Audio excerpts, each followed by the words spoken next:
A word of caution to our listeners. This episode includes language and the depiction of a murder that some may find disturbing. Listener discretion is advised for anyone under the age of 13.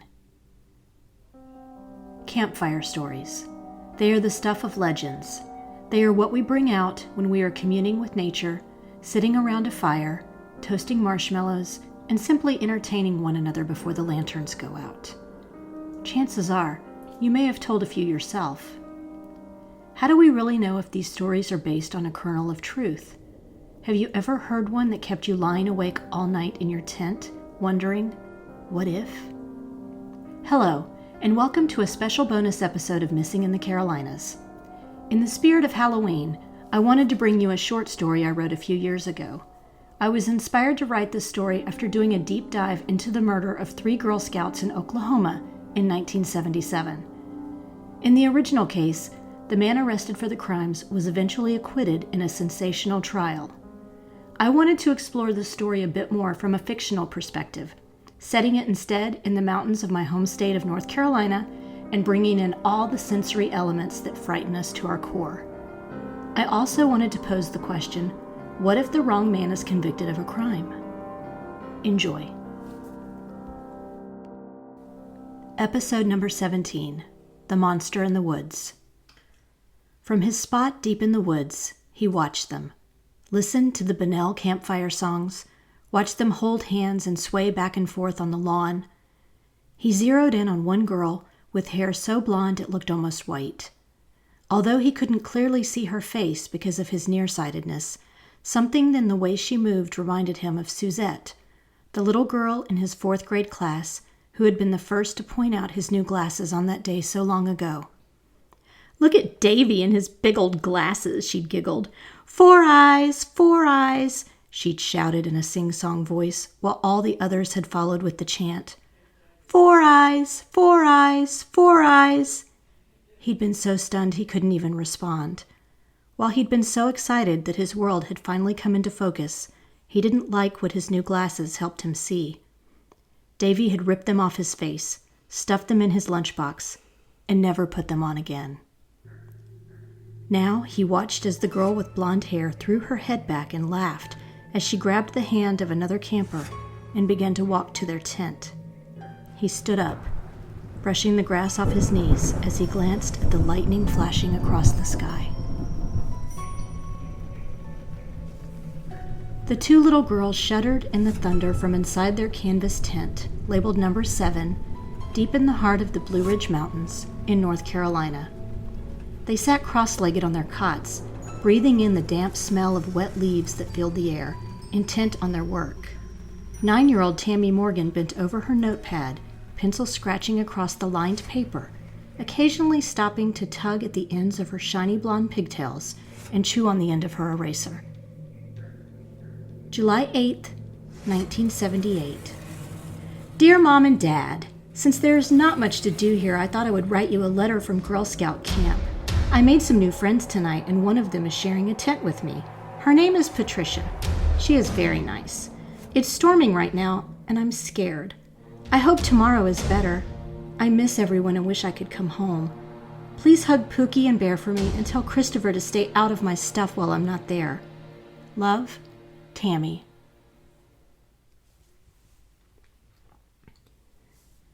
Ten-year-old Patricia Foxcroft pushed her headband further back on top of her head, a gesture she often used when she was deep in thought. She wrapped her favorite flannel blanket from home closer around her as she scribbled, pausing for a moment to look up. "Hey, Tammy, do you want a piece of gum?" "Sure," the younger girl started to climb off her cot. "Psych, I'm only kidding. I'm going to ask for some in my care package, though, so maybe we'll get some later in the week." Tammy pouted. "Not funny." She tossed her pillow over at Patricia, but then relaxed on her cot ever so slightly. July 8th, 1978. Hi, family. I'm at Camp Table Rock, and of course it is raining on my first night here. My roommate Tammy is younger than me, but we had fun tonight at the campfire before the storm started. Tomorrow we have a full day planned, so I'm going to bed soon. I hope the thunder stops so I can sleep. It's scary and the ground will be so wet tomorrow. Please send a care package soon. With Bazooka, please. 2 weeks is going to be a long time to be away from you all. Trish. Tammy ripped her letter out of the notepad, folded it, and tucked it into the envelope her mother had addressed for her. Patricia stowed her letter under her cot, adjusting her pillow and blanket as the sound of rain pelting against their tent continued. Are you scared? Tammy's voice from the other side of the tent was small, as if trying to sound not like a baby. Patricia tossed the girl's pillow back over to her. Nope. She pulled off her headband and stowed it in her duffel bag. We'll be fine. Remember, Missy and Jennifer are just across the yard in their tent with the other counselors. From her cot, tucked inside her red sleeping bag, Tammy nodded her head. Patricia leaned over to the small table between their cots and put out the red hurricane lantern, leaving the inside of the tent in complete darkness. Patricia felt as if she had just fallen asleep when the glow of a flashlight swept across the opening of the tent. Thinking one of the counselors had come to check on them, she sat up in her cot, blinking. A man's face was peering inside, and he slowly made his way in, water dripping from his long, greasy-looking hair onto the shoulders of his denim shirt. He had on a pair of funny-looking glasses, and he held his index finger to his lips as a signal for her to keep quiet. Her mouth bone dry, she licked her lips, telling herself he was only there to see if they were okay, even though the tent was starting to smell like the whiskey her father liked to drink when he got home from work. Then, as a bolt of lightning flashed behind him, she saw the glint of a knife in his right hand.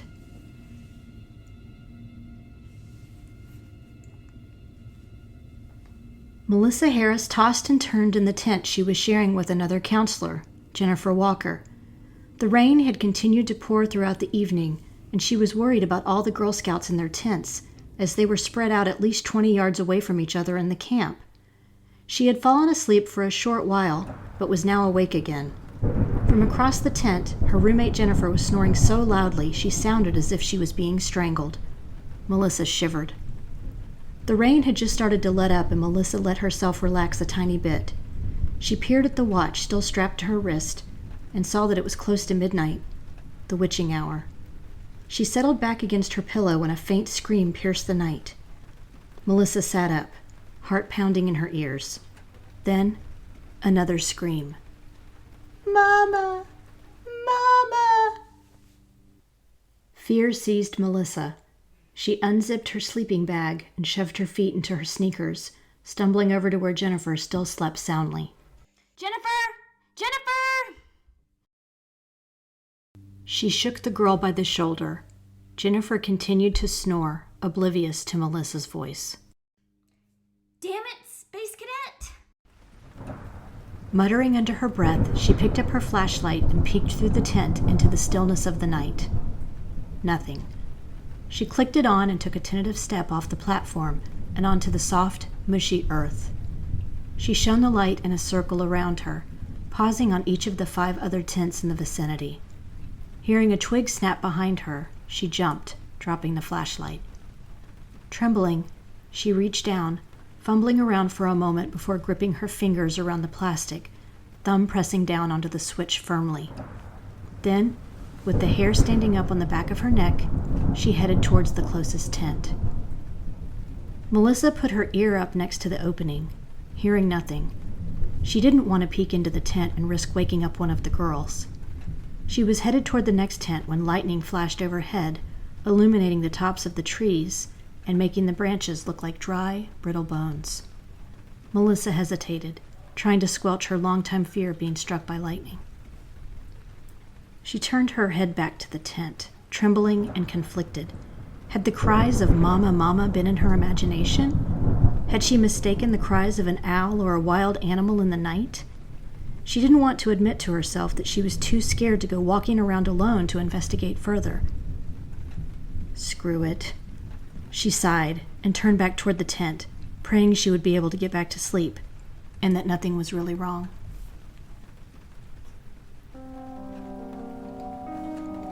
At 6:30 a.m., Huey Moore, a maintenance worker at Camp Table Rock, was headed to do a sweep of the bathhouse, his cleaning supplies in the back of his golf cart. He was halfway to his destination when he came across 2 sleeping bags in the middle of the dirt path. "What the hell?" he muttered under his breath, bringing the golf cart to a sudden stop. He climbed down, pulling his shoulder-length hair back away from his face with an elastic band and wiping his forehead with a bandana he then stuck in the back pocket of his jeans. Despite the early hour, the humidity was already setting in. Birds chirped in the trees, but their sing-song voices faded into the background when the rusty smell of iron overpowered his nose. That and the hundreds of flies buzzing around the sleeping bags. Huey hesitated, swatting away at the flies where he could, and then bent over the first bag. He reached out to touch a patch that looked like it had dried blood on the outside of it, blending in with the color of the bag. Huey stumbled backward into the dirt as he saw a tiny hand through the opening. It wasn't moving. He wiped at his forehead with the bandana again, dizzy with fear. He felt the outside of the other sleeping bag and found yet another unmoving figure. Then he turned and ran back to the golf cart, hoping he could get to the phone in the main office before any of the other campers or counselors woke up. Because of its desolate location, it took the first responding officers and ambulance far too long to reach the camp. It could have been 30 minutes, but for Huey and the other counselors, it seemed like 3 hours. They soon realized there was no need for an ambulance at all. Tammy Morgan and Patricia Foxworth were dead. Detective Pete Tower walked away from the sleeping bags, visibly shaken. The first responding officer sat on a damp log a few feet away, his head between his knees, a puddle of vomit on the ground beside him. "I only looked in one of the sleeping bags," he'd confessed to Tower.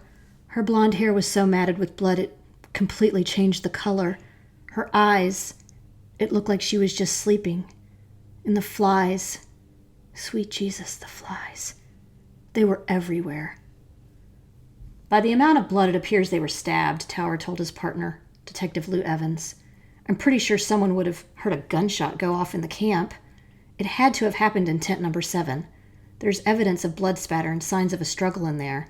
And then the perp dragged their bodies out here so they'd be found right away." Evans rubbed the stubble on his chin, trying not to think of his own 7-year-old daughter still safe in her own bed at home. "She's never going to sleepaway camp," he thought to himself. "That's not all," Tower said.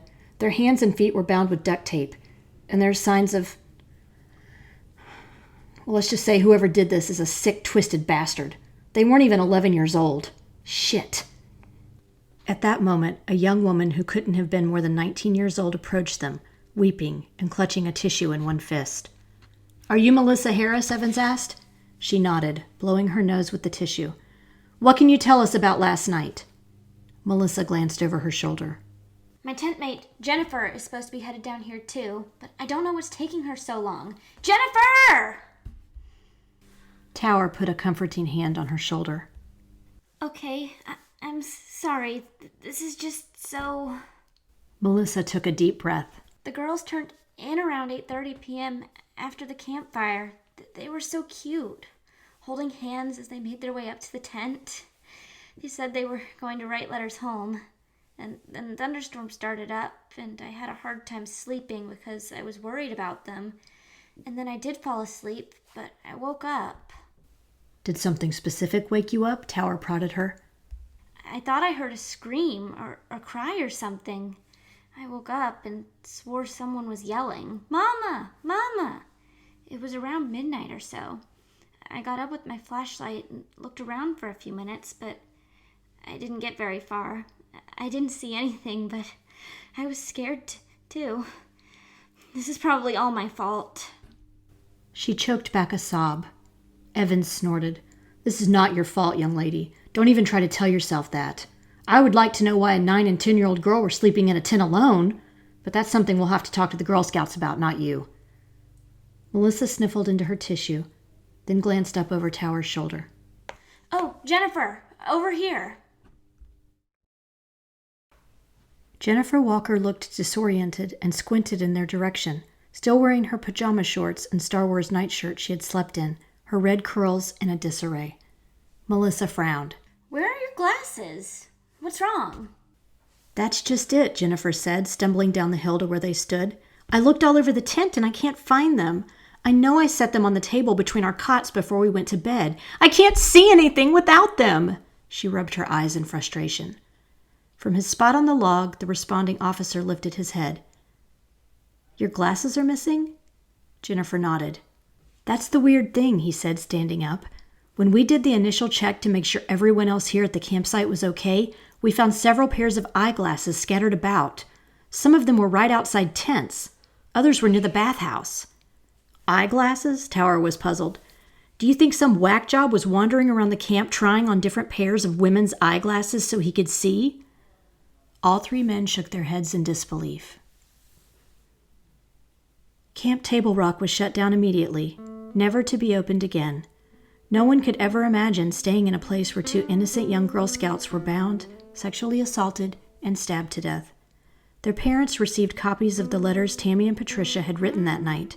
The originals remained with the investigators. The bright yellow crime scene tape remained in the area where the girls' bodies were found, flapping in the breeze and eventually fading over time. For weeks after the crime, the local newspapers and TV stations led with updates about that monster in the woods. Camp Table Rock officials had presented their official statement.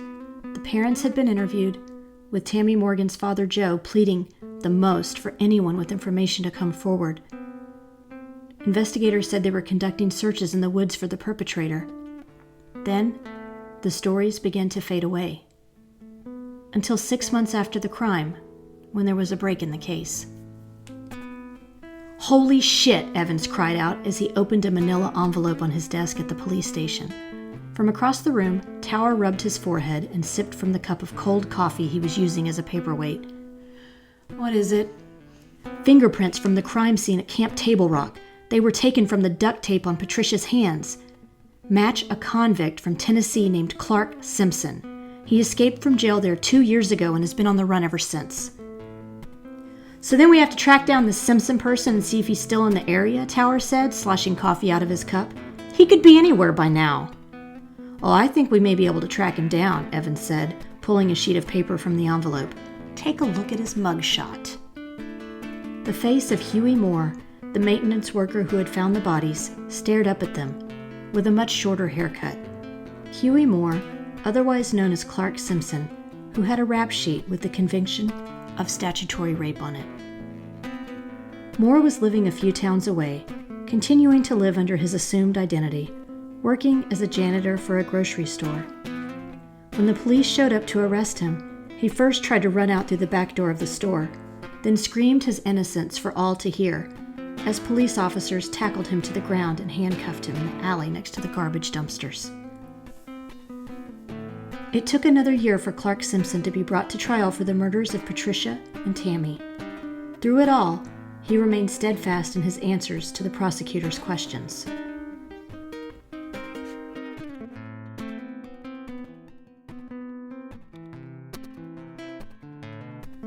"How did your fingerprints get on the girls' bodies?"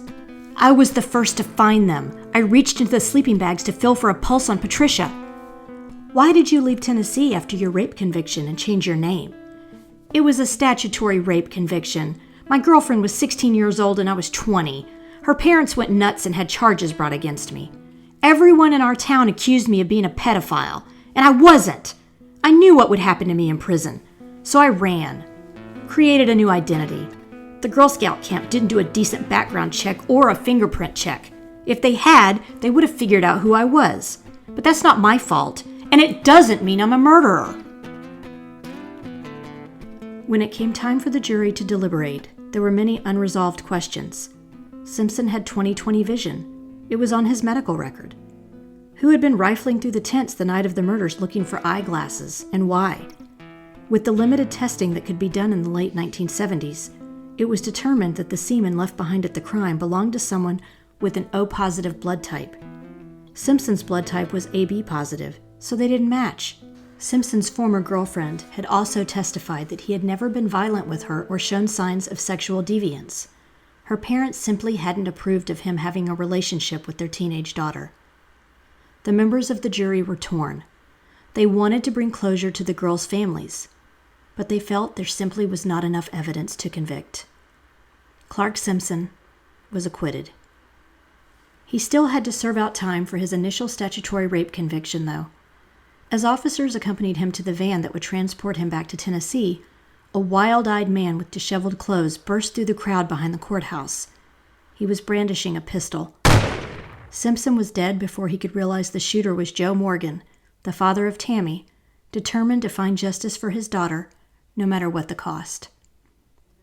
That night, as Joe sat in the county jail, awaiting his arraignment, Tammy's mother, Sue, tucked her remaining child, Christopher, into bed, finally turning off the bedside lamp she had left on for so many months. "It's okay now," she said in a soothing voice to her son. "The monster in the woods is finally dead." A few weeks later, two couples in their early 20s decided it would be fun to camp out in the mountains. With nothing but the starry sky overhead and all the beer they could drink, they laughed throughout the night.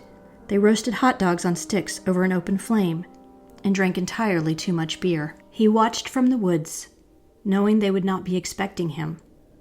While he couldn't see their faces, he knew who they were.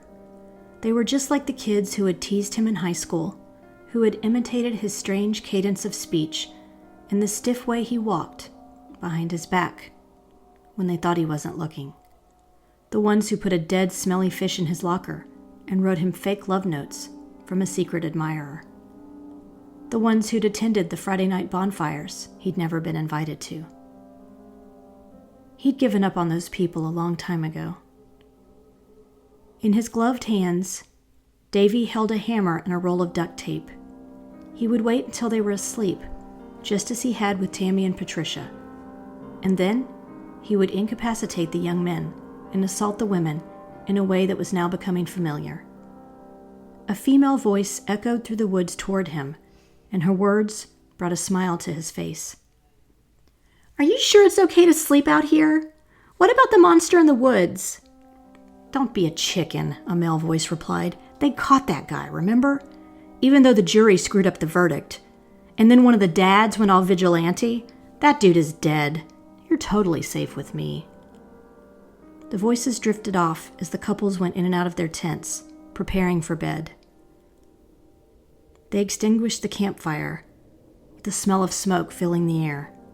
It had rained recently, bringing with it all the dampness he craved after months of sweltering heat. He shifted from foot to foot, waiting. The lanterns went out, first in the tent to the left, and then in the tent to the right. He pushed the pair of women's prescription eyeglasses up on his nose. After so many years of viewing the world through blurred eyes, those glasses had helped him clearly see the fear in Tammy's eyes as he'd stood over her cot that night. He'd whispered that line from the famous fairy tale, "The better to see you with, my dear." The sound of his boots squeaked on the ground as he made his way into the young couple's camp. The monster in the woods had returned.